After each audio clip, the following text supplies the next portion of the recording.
Good morning. Can all of y'all hear me? Am I talking loud enough? We're good? Okay, y'all good? All right, this is Introduction to Metasploit Post-Exploitation Modules. I think originally it was scheduled as Intro to VMware Security. It's this, so this is what you get. If you're not here for this, then sorry. I'm Stephen Haywood. I go by the handle Average Security Guy.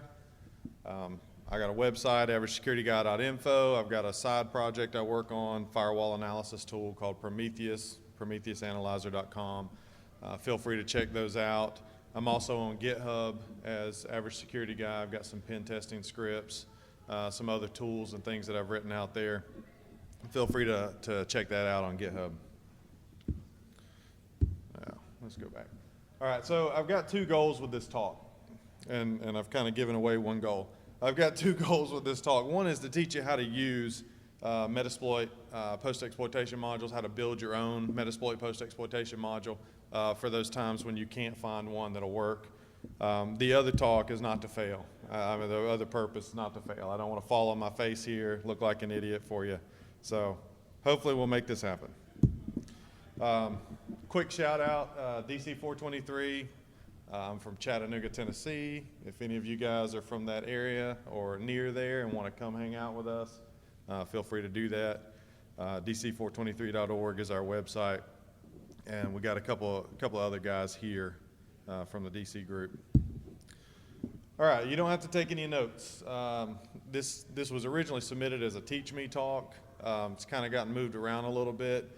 So my assumption was people coming in here were going to be taking notes and wanting to figure out how to do this and go back and all this. You don't have to do that, okay? I've got a detailed how-to on my website. Just posted that this morning. I've got documentation. I've got the slide deck. All of that stuff's going to be available on my website. So when you go back and you start figuring out, hey, I want to write a post-exploitation module, what the heck did that guy say I was supposed to do? Well, you can just go to the website and find all that, okay? All right, so what is post-exploitation? The way we're going to do this, we're just going to run through what post-exploitation is, how to build a post-exploitation module, how to contribute the modules back to Metasploit if you want to do that. So what is post-exploitation? It's the identification and capture of sensitive data from an exploited machine. So typically, if you're a pen tester or if you're an attacker of some sort, you gain control of the machine. Then you start looking around on the machine for sensitive data, you know, SSH keys, so maybe you can get into other boxes. You're looking for credit card data, passwords, whatever may be stored on that box that you can use to either compromise another machine or to bring harm to the client or bring harm to the person you're attacking.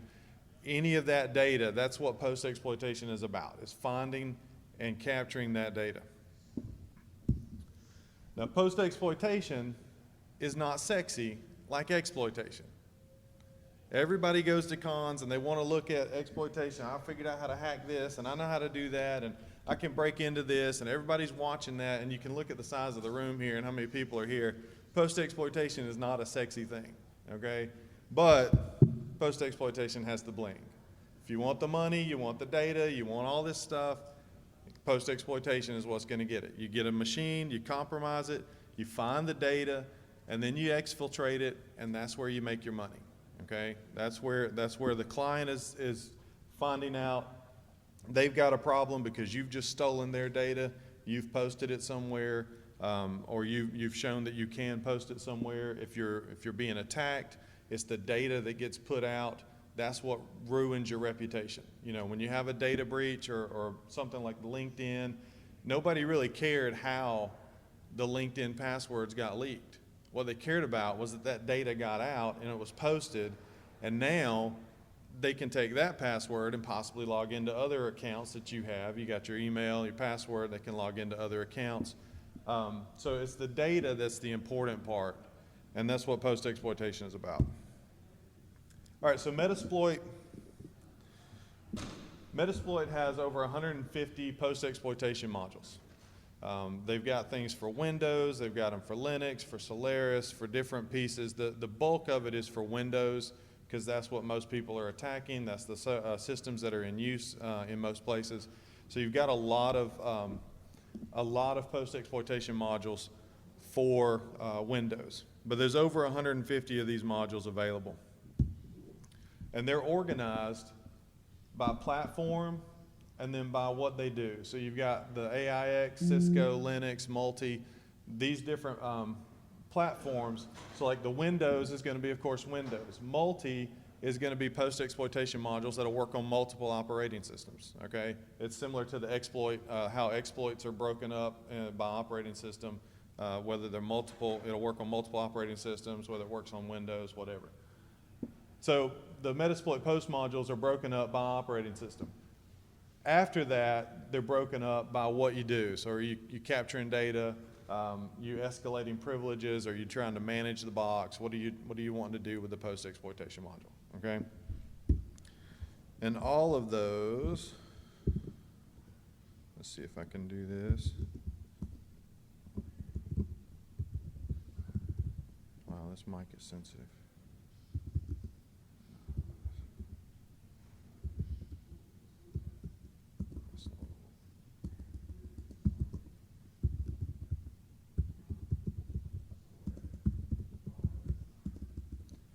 My typing is not the best. Okay, so all of these are in the MSF3 modules post. Sometimes this is on Backtrack. Sometimes when you download the framework, the top level directories are a little different for the names, but it's always going to be in the MSF folder modules post. And so you've got the Windows, Solaris, OS X. If we go down into Windows, you've got capture, escalate, gather. All right, so inside gather, you've got this whole list of modules that you can use. We can enumerate the computers that are on the system. We can enumerate domains that are on the network. We can enumerate files. Smart hash dump, this is a typical one. Once you've exploited a box, you'll use smart hash dump to dump out all the Windows passwords. It'll dump the hashes. There's another hash dump, hashdump.rb. It works on 32-bit Windows. Smart hash dump actually works on 64-bit. So like if you have 2008 64-bit, there's a trick to getting those hashes out, and smart hash dump will do that. You can enumerate domain groups, so like enum domain group users. If you're in a process, you've already taken over the box, you've migrated to a process that's running as a particular user, you want to know if this user is in the domain admins group. You can say I want to enum domain group users, give it a name of a group, and it'll pop up and say, okay, here's the list of domain admins. You are one of these, or you're not one of these. You know, or you can ask, am I a member of whatever domain group, and it'll let you know. Okay, so there's different modules in here that are useful once you've compromised the box. Screen Spy, that's going to do screenshots on a regular basis. It'll take screenshots, store them in your loot folder, and we'll talk about the loot folder later. But it'll store those in there. There's actually some stuff in here for forensics, which is pretty interesting. Imager.rb, if I'm not mistaken, that one you can actually do a DD image across your interpreter session. So, and you've compromised the machine. I want to do a DD image of the box, take it back across your session. So there's a lot of good stuff in here for post exploitation and for taking over. You know, once you've taken over the box.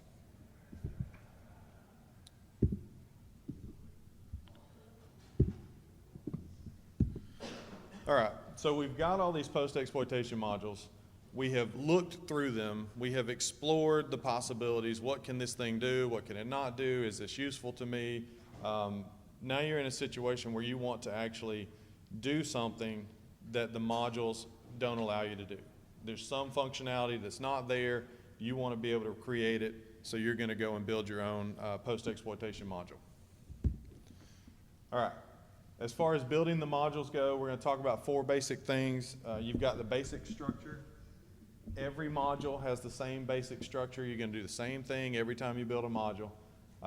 We're going to talk about the post-exploit libraries. There's a whole set of libraries built into Metasploit so that when you write post-exploit modules, you can use these libraries and not have to recreate your own stuff. Okay, we're going to talk about how to provide feedback to your users in the module. So as you're processing data in this module, you can print a status message or print errors or whatever. We'll talk about doing that.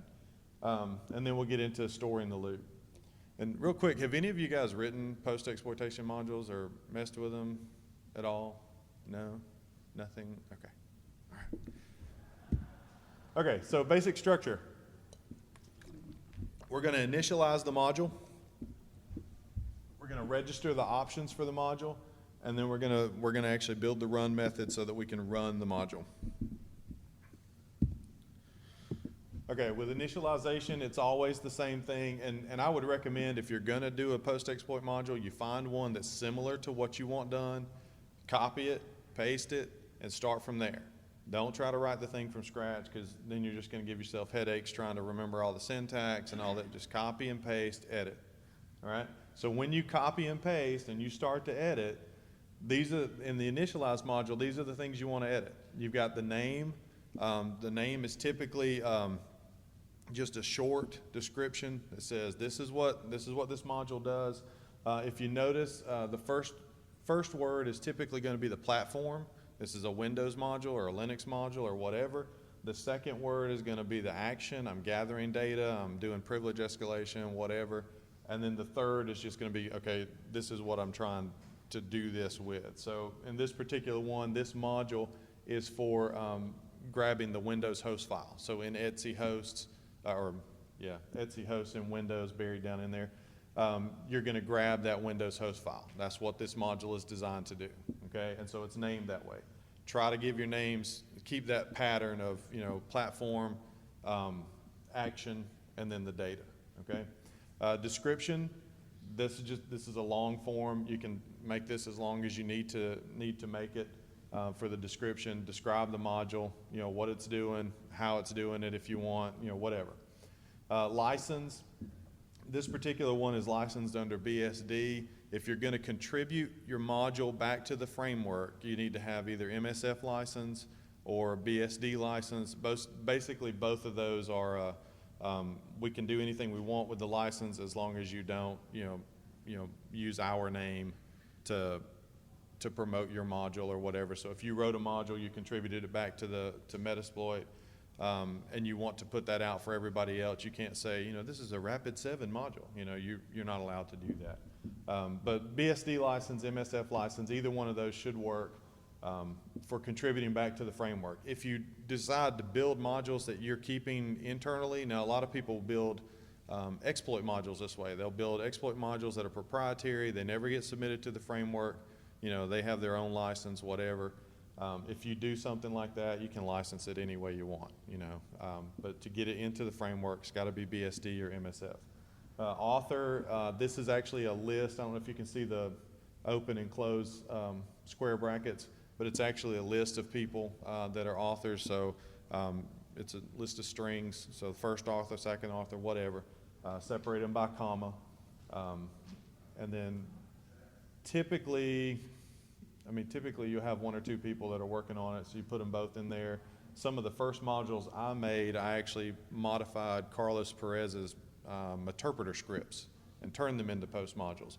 And so, the author string was Carlos Perez and me, So it was both of us on there. Version, you don't have to do anything with that. That's set by the framework. It's set by the versioning system that's handling all the code. Platform is Windows for this particular module because it's designed to run on Windows. If it's something like, if it's multi, then you'd put multi in there. If it's Linux, you put Linux. It's pretty self-explanatory. Session types, that's another big thing to pay attention to. Is this module designed to work on shell sessions or Meterpreter sessions? Some of the functionality that you can put into these post modules will only work on Meterpreter. Like if you're going to use Railgun or something like that in your post-exploit module, that's only going to work on Meterpreter. So you'd list the session type as Meterpreter. If you're doing something more generic and you're using the post libraries and that stuff, and most of that stuff will work on both session types, you put both session types. You try to make it as generic as you can so it's as useful as possible. All right, so now we're going to register our options. If you do, I'll go back here real quick. If you do show info, like if you're in the MSF console, you do use and pull up the post module that you're going to use, you do info, just type in info, hit enter. This is what's returned back to you. The list of authors, the description, the name, all of that's returned back to you when you do an info. When you do show options, this is what's returned back to you. The options that you've registered in the module, this is what's showed back to you. So if you need to, like if your post-exploit module needs to take in a bit of information to work, you're going to register an option. So like this top one up here, that's the enum domain group users. You have to specify which group you want to enumerate. Okay, so we set up an option. It's a string option, and it's just called group. So the first argument there is group, and that's the name that we're going to use. You know, when you do show options, it's going to say group, and you'll do set group, and you give it the group name. So when you register options, it's basically I'm going to do an op string or some other option type. I'm going to create a new one, all right? And then you're going to pass a list of some parameters. The first parameter is always the option name, okay? And it's a short string. It's the option name. The typical thing is for it to be in all caps. That's the standard within the framework is the option names are in all caps. The next thing you're going to pass is an array. Okay, the first argument in that array is going to be, is this option required? Is it true or false? That's all you got to put in there. Do I have to provide this option? In this particular case, it's true. If I don't have a group to look up, there's no point in doing the module. Then the description, this is typically 5-10 words, some basic thing, so that when you do show options, it'll say here's the group name, here's the description, and you know what this particular option's for. And then we can specify a default value. In this particular case, we didn't specify a default value. We left it as nil. You could have specified, domain admins is the default value. So if you don't provide a group, if you don't set it, it's going to use domain admins by default. We can set it that way. All right. One of the other option types is opt-enum, and it's a little bit different. It's got a fourth argument in the array, and that is an array of actual values. So if I'm going to set up an enum argument like command here, then I need to give it, these are the specific things that you can put in. Okay, you can either put add, print, delete. Okay, and the default is add. If I don't put in add, print, or delete, I get dropped out. I mean, that command is not going to work. It doesn't do, it's not going to use one of an option that's not in that list. All right, we can also register advanced options. If you guys have used the console much, you do show options, it shows you your regular options. You do show advanced, it shows your advanced options. So if you've got options that typically most typical users would not need to modify, you can set these as advanced options. They'll never see them by default unless they go to show advanced, and typically it's the advanced users that are doing that. So if you've got options that you want some users, your advanced users, to be able to use, but your typical users you don't want them to use, then you can do register advanced options. And it's all the same stuff. I mean, it's the same option types, it's the same setup. You got the name, you got the array of values after the name with the description, whether it's required, default value, all that good stuff. When you store an option and you decide you need to use it later on in your module, all the options are stored in the data store hash. So you're going to actually access it by going to data store and then the name of the option. So we set the group option earlier, so we're going to hit data store group. That's going to give us the data that's actually stored in there. So that's how we'll read in domain admins later on. Okay, these are some of your valid option types that you can use. We can set a string. We can set a Boolean value, just true or false. We can set a port, address range, an integer value, a path. So maybe we're doing a post-exploitation module and we want to find a particular path and see if that file exists on that machine. Maybe we're doing something to look for an indicator of compromise or whatever. So we can set up the path and it'll go look, you can go look for that path on that machine. But that's how you would specify, the path for the module. Is this stuff making sense so far? I mean, I know most people aren't programmers, so Okay. All right. So the next thing you need is a run method. If you are used to the console, when you use an exploit module, you type exploit and all of a sudden it does its thing. Well, in post, you type run. You type run and it does its thing. Well, you have to define the run method to actually make it run and do its thing. Now you can define any other method you want. Like this particular one, this is an ARP scanner. So it actually does, once it's on the machine, it'll do an ARP scan from that machine to everybody that it knows about, so you can actually enumerate machines that maybe you didn't see from your perspective on the network. So this thing, all it does is says, hey, I'm running this scan, and then I'm going to call the ARP scan method to actually do the work, okay? So you have to have a run method. You can have as many other methods as you need to process your data, to organize your code, whatever, but you have to have a run method. All right, so we got the post libraries. Now all of the post libraries are actually stored in the lib folder, lib msf core post, all right? So if you look up at the top here, you've got inside there, you've got a common.rb, file.rb. Those are ones that, like common, we'll get into this in a second, but common has one method in it, or actually two methods. One of the methods is command exec. So if you need to execute a command in a post-exploit module on the machine at the other end, you use command exec, pass it the required arguments, and it will go to that machine, execute that command, send you back the data. And it works for shell, it works for interpreter sessions, it doesn't matter. So these post libraries, they're designed to work in both shell, interpreter, whatever, and they're designed for particular operating systems. So like Linux, OS X, Solaris, Windows, these are the different pieces that you can pull into your modules. So like railgun.rb, if you need to use railgun in your post-exploitation module, you're going to pull that into the module by referencing the file and then referencing the module name. Okay, so to actually use one of these in your post-exploit module, you're going to require the file. So you're going to require MSF core, blah, blah, blah, whichever one of these files you need. So like Windows registry. So if you're going to do some stuff with the registry, you're going to require MSF core post Windows registry. All right. And then down here at the bottom, you see this include is MSF post Windows registry. That's the name of the actual module that's defined in that .rb file, Windows registry. Okay. And so that's what you're including.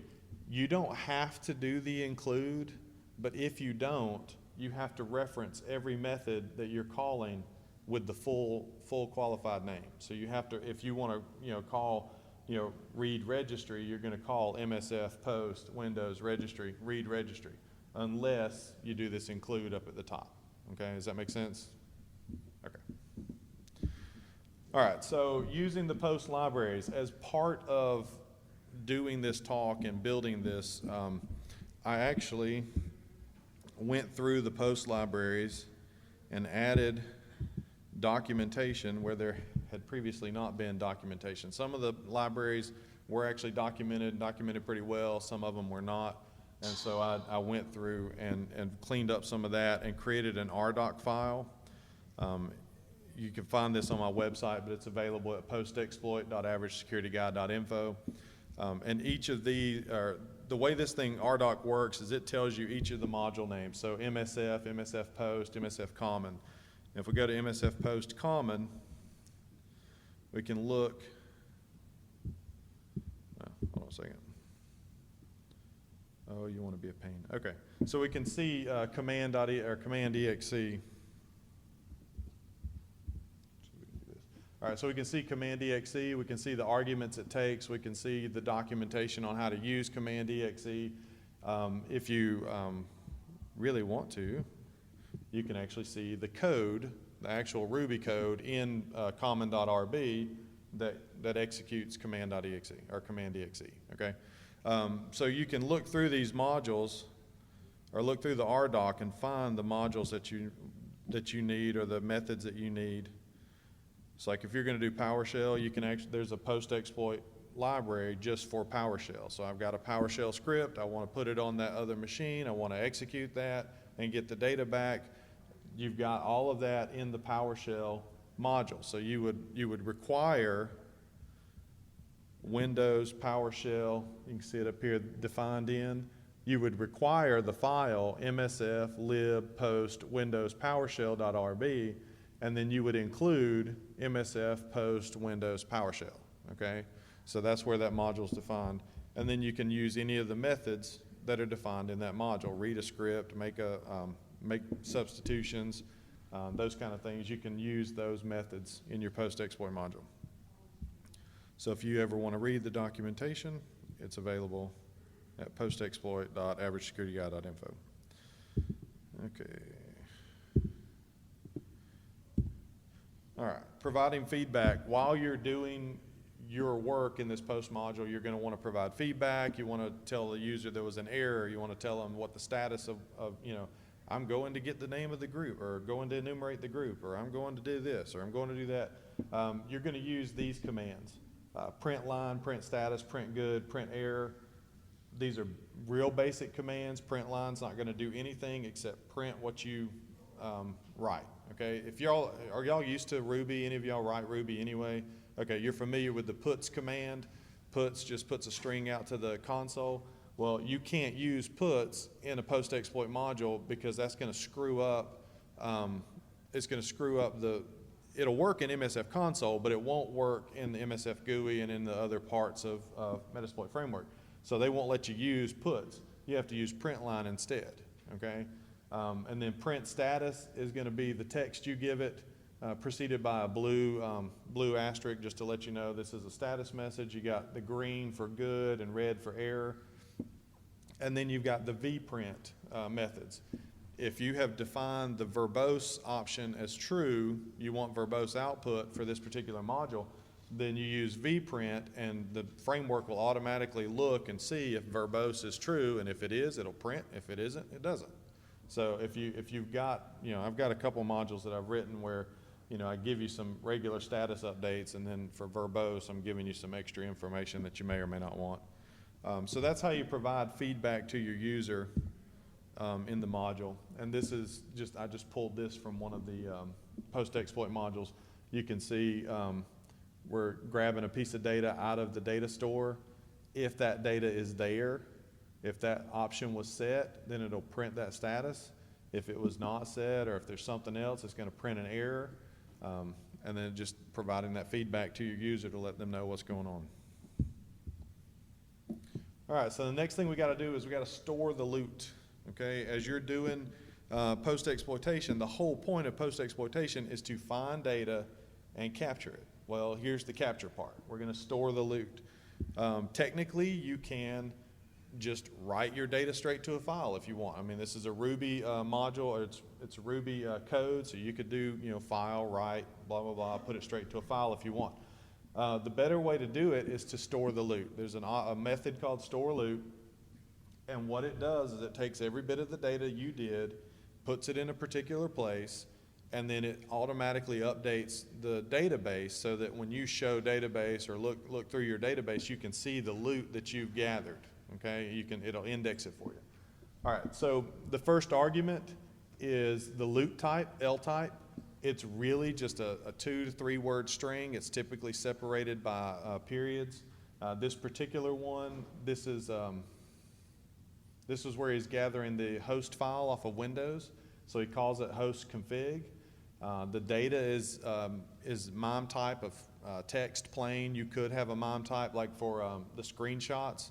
You might have a MIME type of JPEG or a MIME type of application octet stream, whatever. Typically, it's going to be plain text. So you'd specify the MIME type of the data. Session, you don't do anything with. That's defined by the framework, and it keeps track of what interpreter session you were in when you gathered this data. Buffer is the actual data you want written to the loot file. Okay, in whatever form, it might be an array or it might be whatever, but that's what's going to be written out, and you're going to write it out as a string. So maybe if you gathered it all up as a table or as an array of some sort, you're going to put that array to string, and it'll write it out to the file for you. And then the next here is the name of the file you're writing. This is not the name that that Metasploit will use to name your file. This is like if, in this case, the guy's capturing host.e or Etsy host off of Windows. So I've captured the host file. That's what he named it, okay? This can actually be nil. If you set it to nil, it just doesn't set the value at all. And then this last line there is the info. That's what actually shows up in the database. When you index this stuff, that actually shows up in the database and describes the file for you so you know what data is in it. When you do store loot and you call this, you're going to get a path back. It's going to be the full path. Typically, your loot is stored in .msf4/loot, whatever. There's a file name there. And the file name is actually is a conglomeration of some of the data here that you're passing in as an argument. So always store the loot. You can write to a file if you want, but the better method is to store to the loot. Okay, side note, this is actually a trick that I learned here at this conference. Carlos was showing me this. I had no idea you could do this, and hopefully this will work. So when you're actually editing your module, okay, so you're going to build this post-exploit module. You're going to make a little tweak. You're going to want to run the module, make a little tweak, run the module. You're going to go through this back and forth, running the module and tweaking it. Okay, so in the console itself, you can reload a module. Okay, you've got the option to reload. So as you're editing, let's say your particular editor, you use Nano or Gedit or VI or whatever. You go and open your module in there and you can edit, and then you can reload the module when you're ready. So it's just,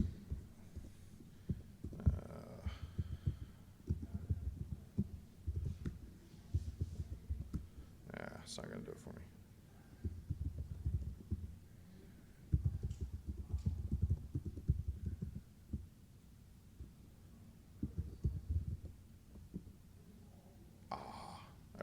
I screwed it up. But basically, it's the reload command.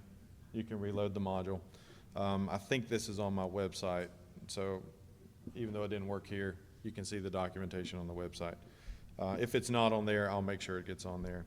But you can reload. So like you go out and edit, you can reload. One of the other tricks I learned is we can load the editor plugin. And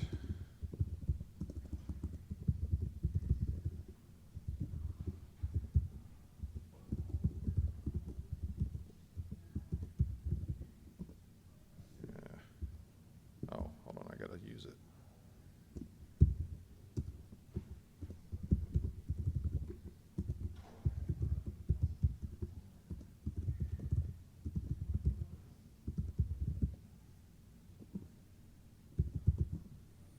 All right, so we can type edit on the command line, and it'll bring up whatever editor you have defined in your environment. So like if you got the environment variable editor defined, it might be VI, Nano, whatever. It'll bring that up inside the console.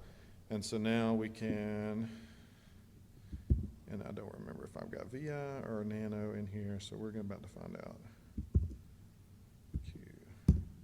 VI. Okay, so now we get back to the MSF console, and if you use load editor, it actually reloads the module for you by default. So it'll go through that reload after you've made the change. So that's a neat little trick that I had not seen before, and I was glad to learn it. Okay, so editing modules. All right, now you've done all this work. You want to give it back to the community. You want to help other people. How do we do that? First thing you need to do is read the guidelines on the Metasploit, Rapid7 Metasploit framework GitHub account. There's 3 or 4 files there. There's the acceptance guidelines, the style tips, and then the Metasploit development environment.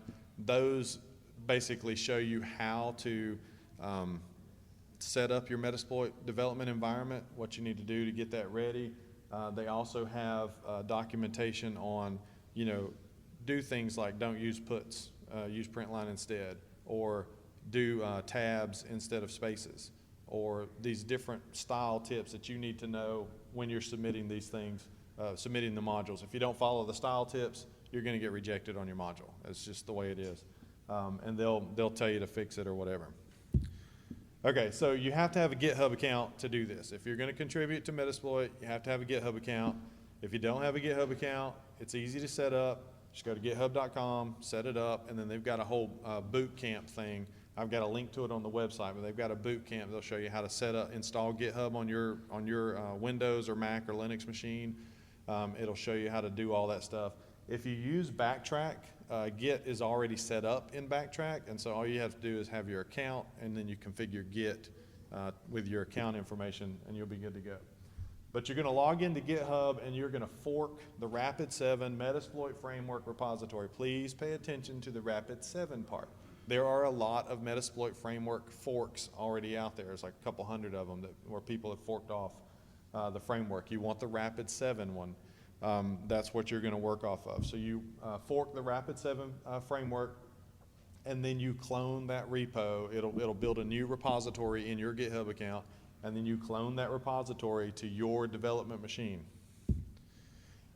All right, now typically when you're developing modules, I forgot to mention this earlier, but most of the time when you develop modules, you're going to place them in .msf4/modules/post, which is in your home directory, okay?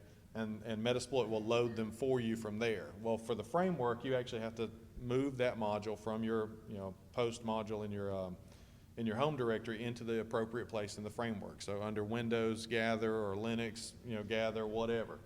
So you move your code into the appropriate folder under modules post, and then you commit your code, and then you push your code back up to your repo. And then you'll go back to GitHub and to the Rapid7 Metasploit framework, and you actually submit a pull request, okay? I'll show you one thing here. Commit your code. When you commit your code, or when you do a pull request, the first line of the commit should be no more than 50 characters. Or the first line of the pull request should be no more than 50 characters, okay? Then there's a blank line, and if you need to add any other information, you hard wrap that at 72 characters. So you hit enter and go to the next line, and you type until you get to 72 characters, and you hard wrap it at 72 characters, and it works better inside the Git framework. Like when they're actually looking at the diffs and looking at the commits and all this stuff, they can see it better when you hard wrap it at 72 and you have the 50 lines on the first 50 characters on the first line, and it's part of the requirements.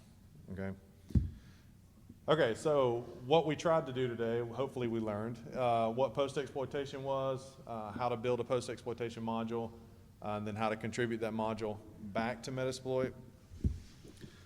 Again, remember, all of this stuff is available in detail, averagesecurityguide.info.